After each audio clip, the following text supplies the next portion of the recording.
자, 성탄절 예배에 우리가 주님이 이 땅에 인간의 모습으로 성육신, 인카네이션, 성육신 하셨다라고 그러죠. 그래서 예수님이 인간의 모습으로 오셔야만 했던 이유는 왜 그런가?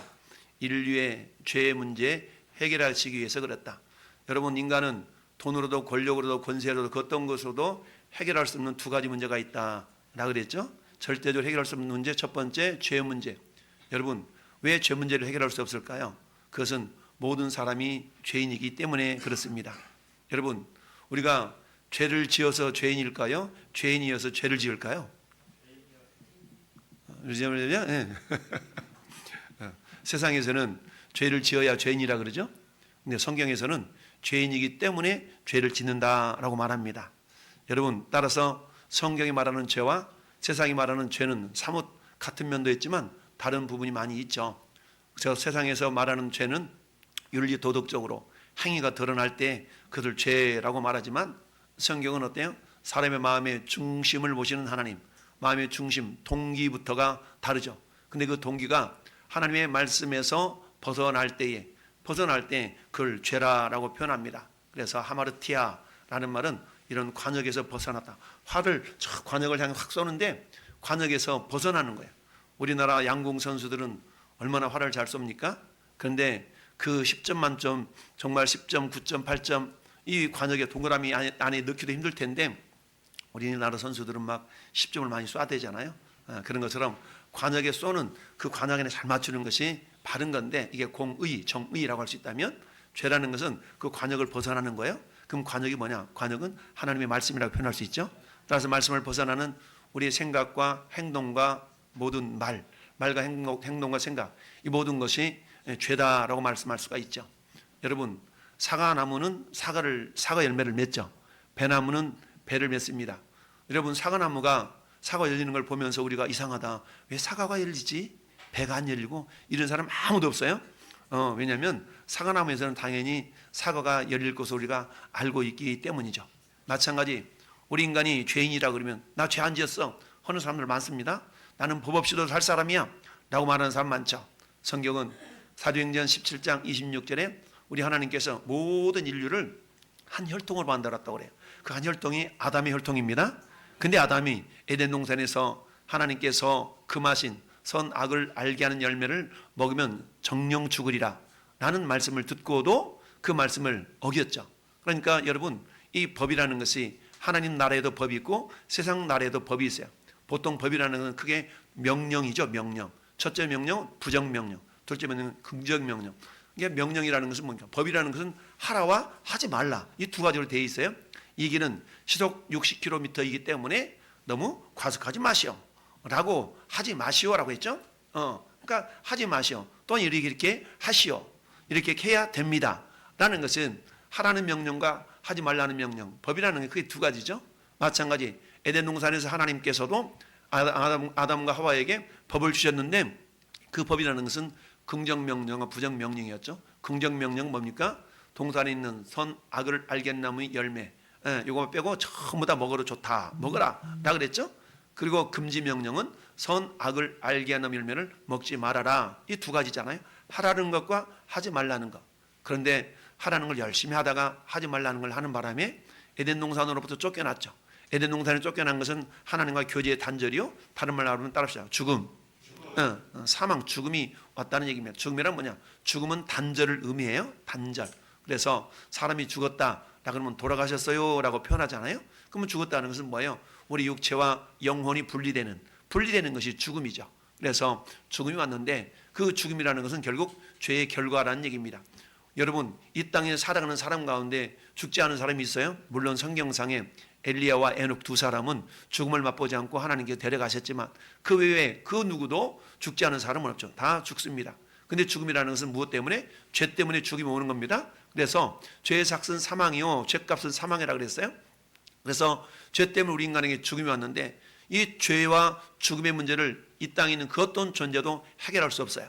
따라서 어때요? 그 죽음 이후에는 영원한 세계가 있는데 영원한 세계는 영원한 지옥도 있고 영원한 천국도 있어요. 그런데 하나님께서는 우리 인간이 영원한 지옥 가는 걸 원치 않으셔서 생명길을 우리에게 보여주시려고 이 땅에 오신 분이 계신데 그분이 예수님이시다. 할렐루야. 따라서 성탄절은 엄청난 놀라운 기적의 사건이시죠.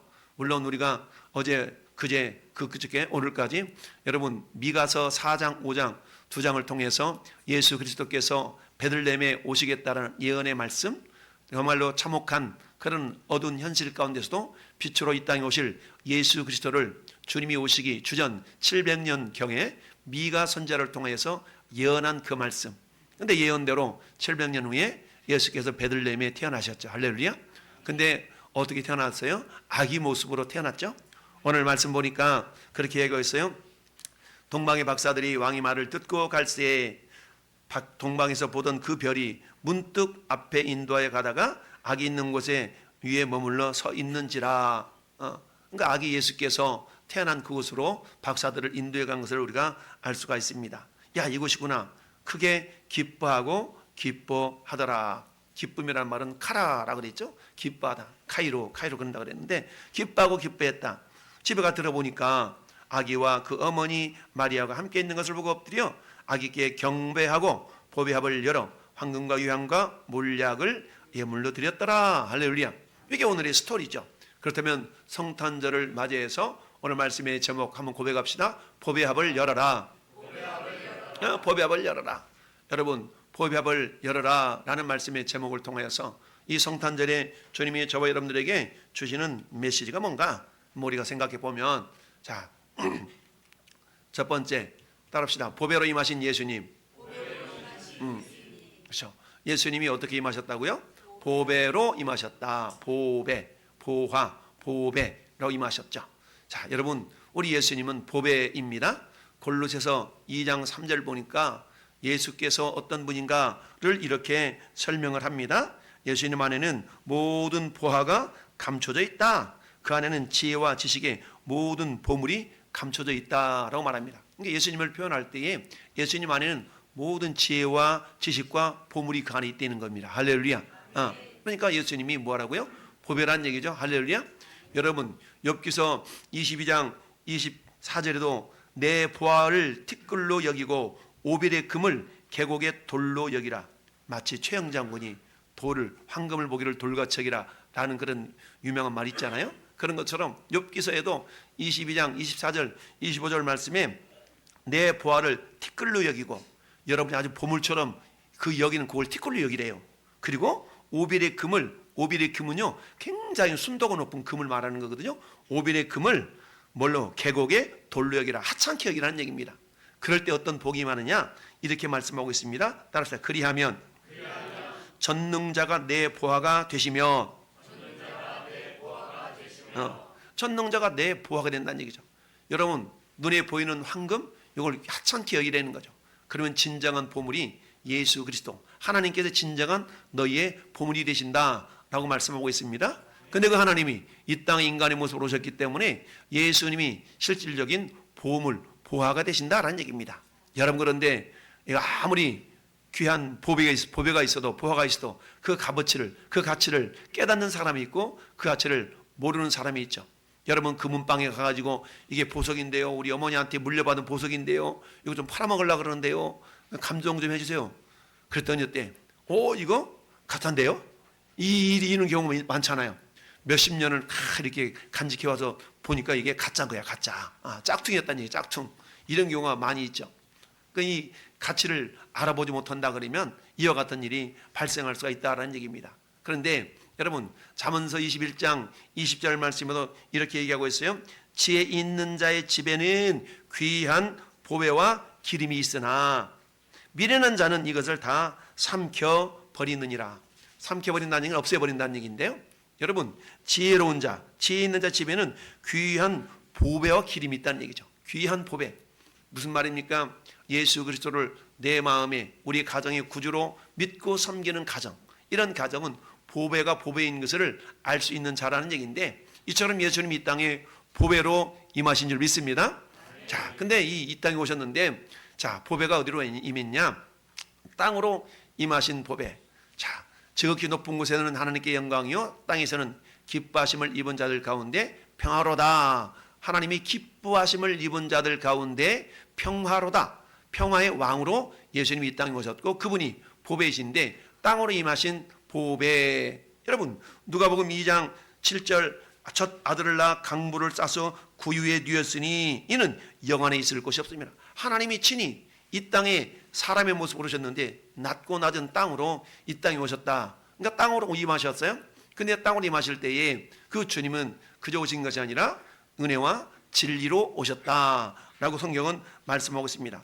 그래서 말씀이 육신이 돼 우리 가운데 거하심에 그 영광을 보니 아버지의 독생자의 영광이요 은혜와 진리가 충만하더라. 할렐루야.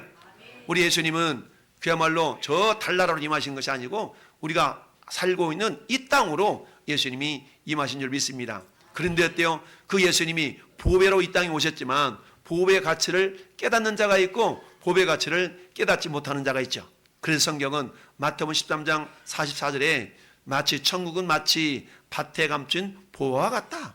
이 보화가 감춰져 있다는 얘기입니다. 감춰진 보화예요. 그 감춰진 보화를 깨닫는 자가 있고 깨닫지 못하는 자가 있어요. 여러분 아까 잠언서 21장 20절 또는 욥기서에 뭐라고 말씀하고 있습니까? 지혜 있는 자는 그 집에 귀한 보물이 있어요. 여러분 또한 뿐만 아니라 어때요? 네가 가지고 있는 금 귀한 거 요거 하찮게 여겨봐. 그러면 진짜 보물이 너한테 온다? 이렇게 욥기서를 통해서 말씀하고 있지 않습니까? 오늘도 마찬가지. 여러분 마태복음 19장 20절 21절 그 내용에는 부자 청년의 비유가 나타나 있습니다. 어떤 부자가 나와서 주님께 여쭙습니다. 내가 어떻게 해야 영생을 얻으리까? 라고 여쭈었어요. 그러면서 네가 계명을 아느냐? 예, 제가 계명 이런 것들은 내가 어렸을 때부터 다 지켰는데요. 내가 뭐가 또 부족합니까? 예수님 말씀합니다. 네가 한 가지 부족한 것이 있는데 네게 있는 걸 다 팔아서 가난한 사람들에 나눠주고 나를 쫓아라. 그러면 하늘에서 보화가 내게 있으리라. 할렐루야. 근데 어때요? 이 청년이 부자인 거로 근심하며 떠나갔다 그랬어요. 여러분 눈에 보이는 보물, 눈에 보이긴 그렇게 귀하게 여겼던 그것을 저 계곡의 돌처럼 귀하게 여기지 말라라고 말씀했는데 그렇지 않았다는 얘기죠. 그러다 보니까 그 부자 청년은 진정한 보물이신 진정한 보화이신 예수님을 발견할 수가 없었던 겁니다. 할렐루야. 감사하게도 저 여러분은 어때요? 보화이신 예수 그리스도를 우리는 그 가치를 발견한 자인 줄 믿습니다. 그렇습니다. 따라서 우리 주님은 이 땅에 오셨는데 땅은 땅인데 어떤 땅으로 오셨냐? 따라서 내 마음의 땅. 여러분 성경은 마태복음 13장을 마음의 땅, 밭으로 비유하고 있어요. 네 종류의 밭, 한 밭은 길가밭 바짝 말라가지고 밟고 다녀도 그야말로 맨들맨들해가지고 씨앗이 안 심겨져. 이런 마음이 있을 수가 있죠. 한 밭은 돌짝밭, 한 밭은 또 가시밭, 한 밭은 좋은 밭. 이 네 종류의 마음의 밭이죠. 그 네 종류의 마음의 밭 가운데 오직 열매를 맺는 밭은 옥토 좋은 밭이라 그랬어요. 이처럼 우리 주님이 이 땅에 오셨는데 사람의 마음을 밭으로 삼으시고 오셨더라. 할렐루야. 그래서 그 밭에 보물로 여겨질 수 있는 자는 어떤 자냐? 영접하는 자, 곧 그 이름을 믿는 자들에게는 하나님의 자녀가 되는 권세가 주셨다. 예수님을 뭘로 영접하는 겁니다. 보물로 영접하는 자. 할렐루야. 전 여러분 예수님을 보물로 영접한 자입니까? 그렇습니다. 예수님을 보물로 영접하는 자가 있고 그저 예수님을 저 요셉의 아들 몫으로만 받아들이는 자에게는 구원이 없죠. 예수님을 나의 구세주, 나의 메시아로 받아들일 때 그 사람에게는 그 예수 그리스도가 보배가 되셔서 구원이 임하게 된 줄로 믿습니다. 그럴 때 그 주님은 우리 안에서 보배가 되셔서 우리와 동고동락하고 계십니다. 볼지어다 내가 문 밖에 서서 두드리노니 누구든지 내 음성을 듣고 문을 열면 내가 그에게로 들어가 그로 더불어 먹고 그런 나로 더불어 먹으리라 라고 말씀하고 있습니다. 여러분 이처럼 우리는 어떤 존재인가? 믿는 자 아니신 보배인데 여러분 고린도후서 4장 7절 말씀 보니까 주님이 고린도 교회를 향해서 그렇게 말씀하고 있습니다. 자, 우리가 이 보배를 질그릇에 가졌으니 여러분 보배가 뭐예요? 예수 그리스도. 예수님이 보배이신데 보배를 어디에 가졌다고요? 질그릇. 질그릇이 뭐예요? 질그릇의 특징. 질그릇은 깨지기 쉬워. 상처가 나. 금이 가기 쉬워. 근데 그 안에 보배가 들어있다라는 얘기입니다. 보배가 예수님이거든요. 따라서 전에 여러분들은 뭐냐? 내가 질그릇. 따라서 내가 질그릇. 내가 질그릇. 에어컨을 히터를 다 꺼야 되는가 봐. 이 따뜻하니까 졸려가지고 아주 잠이 부족했나? 할렐루야. 여러분 이 귀한 시간에 여러분 눈을 부라리고 그래서 졸립다 그러면 오른손에 볼펜을 끼고 볼펜을 들고 두 번째 졸음이 온다 그러면 허벅지를 볼펜으로 내리 찍어서 졸음을 이기내고 할렐루야. 이렇게 하라고. 자, 저는 여러분 마음 가운데에 우리가 뭐야? 내가 질그릇은 어때? 깨지기 쉽고 상처받기 쉬워. 그러니까 우리는 어때요? 얼마나 상처를 쉽게 받습니까? 자그마한 말 한마디에 상처받아가지고 삐지기도 하고 막 그러기도 하고 얼마나 그래요? 왜 그래요? 우리가 질그릇이라 그래. 질그릇이라 그래. 근데 그 질그릇 안에 보배이신 예수님이 딱 계셔요. 할렐루야. 그러니까 질그릇 자체로는 별 가치가 없지만 질그릇 안에 보배가 있기 때문에 질그릇이 보배와 더불어서 가치가 있는 존재가 된 겁니다. 할렐루야.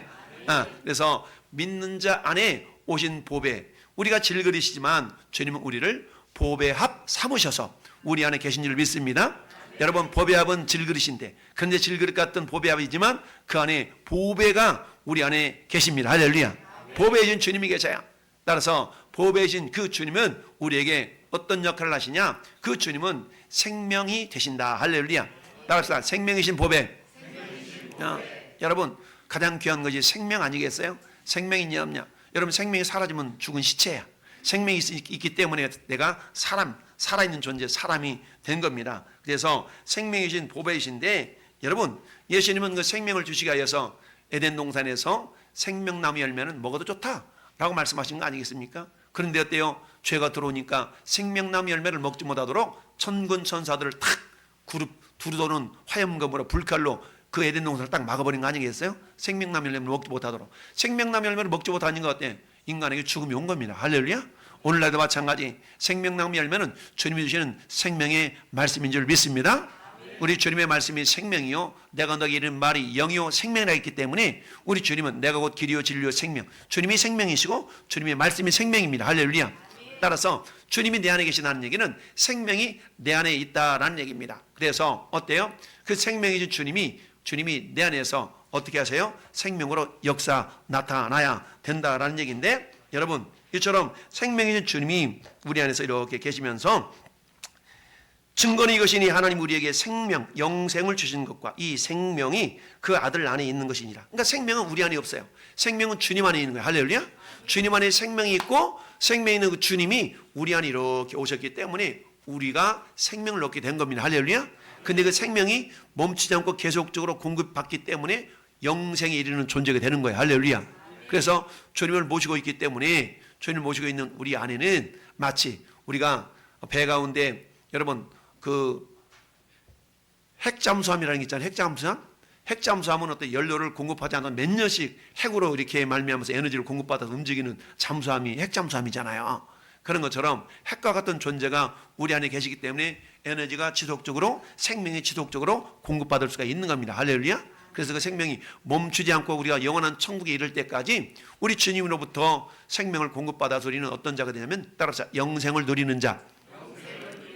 그렇죠? 영생이라는 건요, 죽어서만 가는 게 영생이 아니에요.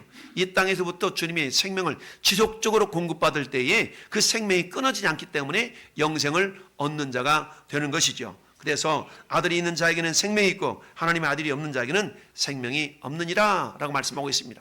주님은 우리가 질그릇 같은 그런 존재였지만 우리 안에 보배로 오셨기 때문에 우리가 어때요? 질그릇이면 우리가 보배합이 된 줄로 믿습니다. 그러면 이제는 어때요? 그 보배합을 삼았고 보배가 내 안에 들어왔는데 그 보배를 품은 전에 여러분들에게 주님이 말씀하십니다. 뭐라고? 따라합시다. 보배합을 열어라. 보배합을 열라라고 주님이 말씀하십니다. 그럼 보배합을 열면 그 보배 안에는 뭐가 들어있어요? 오늘 11절 보니까 유향과 몰약과 황금과 유향과 몰약 세 가지 예물이 들어있더라라는 얘기입니다. 할렐루야. 여러분, 오늘날 여러분들이 보배합인데 따라합시다. 내가 보배합. 내가 보배합. 그러면 보배합인 저와 여러분들이 어때요? 그 보배합을 열어야 돼. 근데 보배합을 열어보니까 세 가지가 있는 겁니다. 그러면 세 가지가 있는데 황금과 유향과 몰약이 있어요. 그러면 먼저 우리가 몰약을 한번 생각해 봅시다. 몰약이라는 약재는 뭐냐? 몰약이라는 건 이렇게 맞는데, 몰약나무가 있어. 몰약나무가 있는데 우리는 이거 마치 아카시아 나무처럼 가시가 있어요. 가시가 있는데 저 나무가 이렇게 오른쪽에처럼 자라나게 되면 그 나무를 이렇게 생채기를 내면 우리 소나무가 상처나면 송진 나오잖아요. 송진. 그런 것처럼 저 몰약나무에서 나오는 진액을 이렇게 채취를 해가지고 하면 이게 몰약이 되는 겁니다. 몰약. 그러면 이 몰약은 어떤 기능이 있는가? 몰약은 방부제의 역할을 하고 있는 거예요. 방부제 역할. 방부제는 뭐예요? 썩어가는 것들을 썩지 않도록 할 수 있는 그런 어떤 역할을 하는 것이 방부제 아니겠어요? 그리고 이 맛은 굉장히 씁니다. 모략은 맛이 쓴데 이 몰약, 자 그러면 이 송정과 같은 이런 존재인데 이 몰약을 이 보배압에서 모략을 꺼냈다는 얘기는 뭐냐? 한마디로 말하면 저나 여러분들이 이제 제사장의 직분을 감당할 것을 말씀하고 있습니다. 자, 여러분 마리아는 어때요? 마리아는 지극히 값진 향유옥합을 깨어서 예수님의 머리에 발에 부어드린 여자였잖아요. 이 모습을 보면서 제자들이 뭐라고 말씀합니까? 야, 이거 어떻게 그것을 300데나리온에 팔아가지고 가난한 사람한테 주지, 그렇게 아깝게 그렇게 허비하냐? 라고 책망을 했죠. 그러자 예수님께서 요한복음 12장 7절에 이렇게 말씀합니다. 그를 가만두어 나의 장래할 날을 위하여 그것을 간직하게 하라. 그녀가 마리아가 행한 일이 잘한 일이다 라고 말씀하고 있습니다. 왜냐하면 마리아가 부어들었던 그 향유라는 말은 언어로 말하면 저 몰약이라는 단어와 같은 단어예요. 이처럼 향유를 부어드렸다는 얘기는 결국 예수 그리스도의 죽으심, 예수 그리스도의 죽으심을 예표한 사건이라는 얘기입니다. 이 말은 무슨 말입니까? 몰약을 내어 드린다는 얘기는 저나 여러분들이 제사장과 같은 역할을 하는 겁니다. 여러분 제사장은 어떤 역할을 했습니까? 구약시대의 제사장은 이스라엘 백성들의 죄를 하나님으로부터 이렇게 분리시켜서 피를 가지고 그야말로 이스라엘 백성 죄를 씻김 당하게 하는 그런 죄를 씻어주는 역할을 했던 존재가 제사장이죠. 그 가운데 특별히 대제사장은 1년에 한 차례씩 흠없는 짐승의 피를 가지고 성소를 지나 휘장을 들추고 지성소까지 나아가서 피를 뿌리며 하나님을 만나는 그런 역할을 했던 존재가 제사장이죠. 그런데 어때요? 예수 그리스도께서 이 땅에 오셔서 어때요? 이제 상생해서 예수님이 십자가에 죽으심으로 어떤 일을 했습니까? 휘장을 찢고 길을 열어놓으셨죠. 그러니까 저 몰약을 예수님께 드렸다는 얘기는 장차 예수 그리스도께서 휘장을 열고 새로운 길을 열어 가실 그것을 미리 예표한 사건이다 말할 수가 있습니다. 그런데 내가 보배압이기 때문에 보배압을 열어서 내가 몰약을 주님께 드려야 됩니다. 그러면 내가 몰약을 주님께 드린다는 얘기는 뭐냐? 내가 이제는 우리 주님이 베드로전서 2장 9절에 말씀하신 것처럼 너희는 왕같은 제사장들이요라고 그랬죠? 왕같은 제사장들이요. 그의 소유가 된 백성이니 이는 너희를 어두운 데서 불러내어 귀한 빛에 들어가게 하시니 아름다운 덕을 선포하게 하려 하심이니라 라고 말씀하고 있습니다. 그러니까 몰약은 맛이 쓴데 이 쓴 맛을 예수 그리스도의 죽음을 예표하는 그런 사건이라고 볼 수 있다면 저는 여러분들도 어때요? 이제 따라서 나는 죽고 예수로 살자. 그렇죠? 내가 죽고 예수님으로 사는 그런 존재들이 될 수가 있어야 된다라는 얘기입니다. 여러분 요한복음 19장 39절에도 일찍이 예수께서 밤에 찾아왔던 니고데모도 몰약과 침향 섞은 것을 100리트라쯤 가지고 온지라. 그러니까 예수님 시체에 부어드리려고 넣어드리려고 몰약을 가지고 왔다는 얘기입니다. 에베소서 5장 2절 말씀에도 그렇게 말씀하고 있습니다. 그리스도께서 너희를 사랑하신 것 같이 너희도 사랑 가운데 행하라. 그는 우리를 위하여 자신을 버리사 향기로운 제물과 희생 제물로 하나님께 드리셨느니라. 향기로운 제물이 예수님이 되어주셨어요. 그런 말미암아 저와 여러분들이 구원을 받는 거 아니겠어요? 그런 것처럼 우리가 보배압을 열어서 몰약을 주님께 내어드린다는 얘기는 뭐예요? 여전히 예수님을 알지 못하는 영혼들을 향하여서 우리를 통하여 생명의 복음을 전하는 그 일을 감당할 것을 말씀하고 있습니다. 할렐루야. 두 번째는 따라서 유향을 드리라. 그렇습니다. 유향이라는 것은요, 희다, 깨끗하다. 원어를 보니까 그런 단어로부터 이렇게 유래된 단어입니다. 그러니까 희고 깨끗한 것은 뭡니까? 이제 주님께서 선지자 직분을 통하여서 우리에게 생명길을, 거룩한 길을 갈 수 있는 그대를 우리에게 주셨는데 그 길을 걸어가기를 원하신다라는 얘기입니다. 여러분 유향도 역시 마찬가지. 유향도 유향나무가 있어요. 유향나무가 있는데 역시 마찬가지. 유향나무가 이게 생채기가 나서 저렇게 진액이 나오면 말린 진액이 결국 뭐가 되냐? 유향이 된다는 얘기입니다. 굉장히 향기로운 나무가 향기로운 그런 어떤 도구가 된다는 얘기인데 예수님 자체는 어때요? 예수님은 우리에게 향기를 바라신 분 아니시겠습니까? 예수님은 향기, 그 예수님의 향기를 우리 주님이 우리에게 부어주시면서 너희는 세상의 그리스도의 향기다 라고 말씀하고 있죠. 우리가 그리스도의 향기입니다. 따라합시다. 내가 그리스도의 향기. 그렇습니다. 내가 그리스도의 향기입니다. 그리스도의 향기, 즉 어두워진 세상 가운데 그야말로 빛으로 소금으로 그 역할을 감당해낼 수 있는 향기와 같은 그런 존재가 되어질 수 있어야 되는데 이게 제사장의 역할이요 선지자의 역할이다라는 얘기입니다. 우리는 먼저 예수님 먼저 믿고 하나님의 자녀가 된 선지자와 같은 존재들입니다. 먼저 깨달은 자라는 얘기. 그러니까 먼저 깨달은 그 복음을 우리가 어때요? 전할 수 있어야 된다라는 얘기입니다. 여러분 이사야 60장 말씀에도 그렇게 우리에게 말씀하고 있죠. 그래서 주님이 저는 여러분들에게 그런 은혜를 누릴 수 있도록 주님 말씀하고 있는데, 자, 세 번째는 그 안에 뭐가 있어요? 황금이죠.